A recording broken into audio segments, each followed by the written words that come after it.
கர்த்தருடைய நாமம் மகிமைப்படுவதாக. கர்த்தராகிய இயேசு கிறிஸ்துவின் நாமத்திலே உங்கள் அனைவருக்கும் அன்பின் வாழ்த்துதலையும் வணக்கத்தையும் தெரிவித்துக் கொள்கிறேன். இந்த நல்ல நாளிற்காக ஆண்டவருக்கு நன்றி தெரிவிக்கிறேன். விசேஷமாய் இந்த லெந்து காலங்களிலே நாம் சிலுவை குறித்ததான காரியங்களை அதிகமாய் தியானிப்பது வழக்கம். அதன் அடிப்படையிலே சமாதானத்தின் சிலுவை என்று சொல்லி ஆராய்ந்து பார்ப்பதற்காக 2 கொரிந்தியர் 5வது அதிகாரம் 18-19 வசனங்களிலிருந்து ஒரு சில காரியங்களை ஆராய்ந்து பார்ப்பதற்கு நாம் முயற்சி எடுப்போம். ஆண்டவர் நம்மோடு கூட பேசுகிற தேவனாய் இருக்கிறார். இந்த சிலுவையின் மூலமாக தேவனோடு கூட ஒப்புரவாகக்கூடிய காரியத்தை இயேசு கிறிஸ்து நமக்கு செய்து கொடுத்த அந்த காலகட்டங்களிலே ஆதாம் ஏவாள் வீழ்ந்து போன நேரத்தை நாம் அறிந்திருக்கிறோம். தங்களுடைய கீழ்ப்படியாமையிலே வீழ்ந்து போன பொழுது ஆண்டவர் அந்த ஏதேன் தோட்டத்திலிருந்து அவர்களை விலக்கி அவர்களோடு கூட இருக்கிற உறவிலிருந்து அவர்கள் விலகி போகக்கூடிய ஒரு சூழ்நிலை ஏற்பட்டது. அதை சரி செய்து கொள்வதற்காக ஆண்டவர் அநேக தீர்க்கதரிசிகளை, நியாயாதிபதிகளை, ராஜாக்களை அனுப்பி அதை சரி செய்வதற்கு எவ்வளவோ பிரயாசப்பட்டும் அதிலே பலன் இல்லாமல் போன பொழுது தன்னுடைய ஒரே குமாரனாய் இயேசு கிறிஸ்துவை இந்த உலகத்துக்கு அனுப்பி கொடுத்தார். அவரை அனுப்பி கொடுத்ததின் மூலமாக இந்த உலகத்திலே ஒரு புதிய உறவு, ஒரு புதிய பாதை, ஆண்டவரை சந்திக்கக்கூடிய ஒரு புதிய வாய்ப்பு ஏற்படுத்தப்பட்டது. ஆண்டவரோடு கூட இருக்கிற உறவு புதுப்பிக்கப்பட்டது. அவர் செய்த அந்த உறவை புதுப்பித்த காரியத்தின் மூலமாக இன்றும் நாம் தேவாதி தேவனை சந்திக்க முடிகிறது. அவரோடு கூட நாம் வாழக்கூடிய ஒரு பாக்கியத்தை பெற்றுக்கொள்கிறோம். அவருடைய ஆலோசனையை, அவருடைய வழிநடத்தலை நாம் சுதந்திரித்துக் கொள்வதற்கு ஆண்டவர் கிருபை செய்திருக்கிறார். அந்த காலகட்டங்களிலே, முன்னால காலங்களிலே காடுகளிலே வசித்த மனிதர்கள் ஒரு முறை ஒரு பாலத்தின் வழியாய் கடந்து செல்லும் பொழுது அந்த கிராமத்தினுடைய தலைவன் அந்த பாலத்தை பார்த்து அழுத நிலைமையை நான் அந்த பகுதியிலே நான் வாசித்தேன். அவர் அப்படி அந்த பகுதியிலே போகும் பொழுது அந்த பாலத்தை காணும் பொழுதெல்லாம் அவருக்கு அது வேதனையா இருந்தது.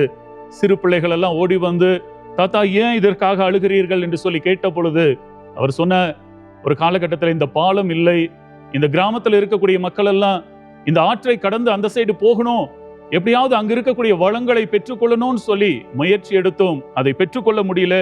அநேகர் முயற்சி எடுத்தார்கள், அந்த ஆற்றை நீந்தி கடந்து அந்த சைடு செல்லலாம் என்று சொல்லி முயற்சி எடுத்தோம். அநேக நேரத்தில் முதலை போன்ற காரியங்கள், இன்னும் நீர் யானை போன்ற காரியங்கள் அவர்களை அழித்து கொண்டு இருந்தது. அப்பொழுதுதான் தன்னுடைய மகன் அதில் கடந்து செல்கிறான்னு சொல்லி சொன்ன உடனே இவர் ஆவலோடு போய் நின்று பார்த்த. அவன் நீந்தி கடந்து செல்லும் பொழுது முதலிடத்திலே காயப்பட்டான். அந்த கடத்திலே கடைசியிலே போகும் பொழுது நீர் யானையினாலும் காயப்பட்டான். அதையும் தாண்டி அந்த சரி ஏறிட்டான் அப்படின்னு சொன்னோன்னே எல்லாரும் சந்தோஷப்பட்டார்கள். இவனுடைய இடுப்புல ஒரு கயிறு கட்டப்பட்டிருந்தது. அந்த கயிறு தான் இந்த பாலத்தினுடைய ஆதாரமாய் இருந்தது. அவன் அந்த பக்கத்தில் இருந்த ஒரு மரத்தின் மீது அதை கட்டிவிட்டு அங்கே வீழ்ந்து இறந்து போய்விட்டான். அந்த மரணம் தான் இந்த பாலத்துக்கு ஆதாரமாய் இருந்தது. ஒரு புதிய பாதை கிடைத்தது. ஆனாலும் கூட தங்களுடைய மகன் இறந்து போனது வேதனையாயிருந்தது. அதே போலதான் இயேசு கிறிஸ்துவும் கூட தன்னுடைய வாழ்வை அழித்து நமக்கு ஒரு பாதையை ஆண்டவரோடு கூட அமைத்து கொடுத்த. அதன் மூலமாய் நமக்கு ஒரு பாவ மன்னிப்பு கிடைத்தது. அழகா இந்த பகுதி சொல்லும், தேவன் உலகத்தின் பாவத்தை எண்ணாமல், அழகான ஒரு வார்த்தை. தேவன் தமது நம்முடைய பாவங்களை எல்லாம் மன்னிப்பதற்கு இந்த சிலுவை ஆதாரமாயிருந்தது. அவரை சந்திக்கிறதுக்கு ஒரு பாதை. அதோடு கூட நம்ம அழுக்காய் பாவத்தோடு கடந்து செல்கிறதா இல்லாமல் ஆண்டவரால் மன்னிக்கப்பட்டவர்களாய் இயேசு கிறிஸ்துவின் ரத்தம் சகல பாவங்களை நீக்கி நம்மை சுத்திகரிக்கும் என்ற அடிப்படையிலே ஆண்டவர் அந்த சுத்திகரிப்பை ஏற்படுத்தி கொடுத்தார். ஒரு புதிய பாதை கிடைத்தது. புது மனிதனாய், புது மனுஷியாய் இந்த சிலுவை ஆண்டவரோடு கூட நம்மை நிறுத்தினது. அந்த காலகட்டங்களிலே இயேசு கிறிஸ்து வருவதற்கு முன்பாக ஆடு, மாடு, இன்னும் கோழி போன்றவைகளுடைய ரத்தம் நம்மை சுத்தமாக்கும் என்று சொல்லி நினைத்த காலங்களிலே அது நடைபெற இல்லாமல் போய்விட்டது. என்று சொன்னா அது அற்பமாய் காணப்பட்டது. ஆனா இந்த இரத்தாம்பர சிவப்பாய் இருந்த நம்முடைய பாவங்களை எல்லாம் ஆண்டவர் பஞ்சை போல வெண்மையாக்கி விட்டார் என்று சொல்லி வேதாகமும் சொல்லுகிறது. அது மட்டுமல்ல, கிழக்குக்கும் மேற்குக்கும் எவ்வளவு தூரமோ அவ்வளவு தூரம் நம்முடைய பாவங்களை எல்லாம் அப்புறமாக்கி விட்டார். இந்த இயேசு கிறிஸ்துனுடைய ரத்தம் இன்றைக்கும் நம்முடைய பாவங்களை நீக்குவதற்கு ஆயத்தமாய் இருக்கிறது. அதற்கு நாம் செய்ய வேண்டிய ஒரு காரியம், அதை பெற்றுக்கொள்வதற்கு நாம் செய்ய வேண்டிய ஒரு காரியம், தன் பாவங்களை மறைக்கிறவன் வாழ்வடைய மாட்டான், அவைகளை அறிக்கை செய்து விட்டு விடுகிறவனோ இரக்கம் பெறுவான். இதுதான் ஆண்டவர் நமக்கு கற்றுக் கொடுத்திருக்கக்கூடிய ஒரு காரியம்.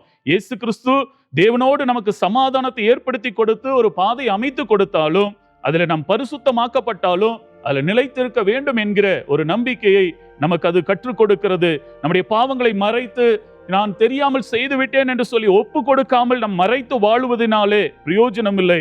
ஆனாலும் கூட ஆண்டவராய் இயேசு கிறிஸ்துவின் ரத்தம் என்னை மன்னிக்கும், என்னை விடுவிக்கும் என்று சொல்லி நம்புகிற ஒவ்வொரு மனிதருக்கும் அது விடுதலை கொடுக்கிறதா இருக்கிறது.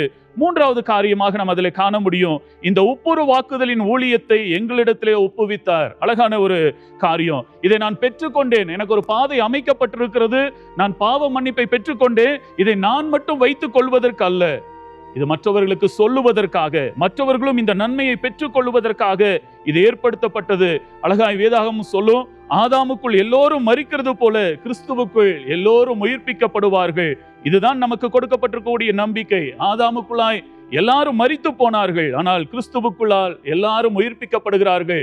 நாம் உயிர்ப்பிக்கப்பட்டோம். ஆண்டவர் நமக்கு ஒரு புதிய பாதையை, அவரை சந்திக்கிறதுக்குரிய ஒரு சிலுவை பாதையை நமக்கு ஏற்படுத்தி கொடுத்த அந்த சிலுவையின் மூலமாய் மரணத்திலிருந்து விடுதலை, பாவ சாபங்களிலிருந்து விடுதலை, நரகத்திலிருந்து விடுதலை பெற்றுக்கொண்டோம். இதை அனுபவிக்கிற நாம் மற்றவர்களுக்கு நாம் சொல்லிக் கொடுப்பதற்கு, இதை காண்பிப்பதற்காக நாம் அழைக்கப்பட்டிருக்கிறோம். அழகாய் ஆண்டவர் சொல்லுவார், அவருடைய நாமத்தின் மேல் விசுவாசம் உள்ளவர்களாய் அவரை ஏற்றுக்கொண்டவர்கள் எத்தனை பேர்களோ அத்தனை பேர்களும் தேவனுடைய பிள்ளைகள் ஆகும்படிக்கு அவர்களுக்கு அதிகாரம் கொடுத்தார். நான் திரும்பவும் சொல்லுகிறேன், அவருடைய நாமத்தின் மேல், இயேசு கிறிஸ்து என்கிற நாமத்தின் மேல் விசுவாசம் உள்ளவர்களாய் அவரை ஏற்றுக்கொள்ளுகிற எத்தனை பேர்களோ அத்தனை பேர்களும் தேவனுடைய பிள்ளைகள் ஆகும்படிக்கு அதிகாரம் கொடுத்தார் என்று சொல்லி வேதாகமம் சொல்லுகிறது.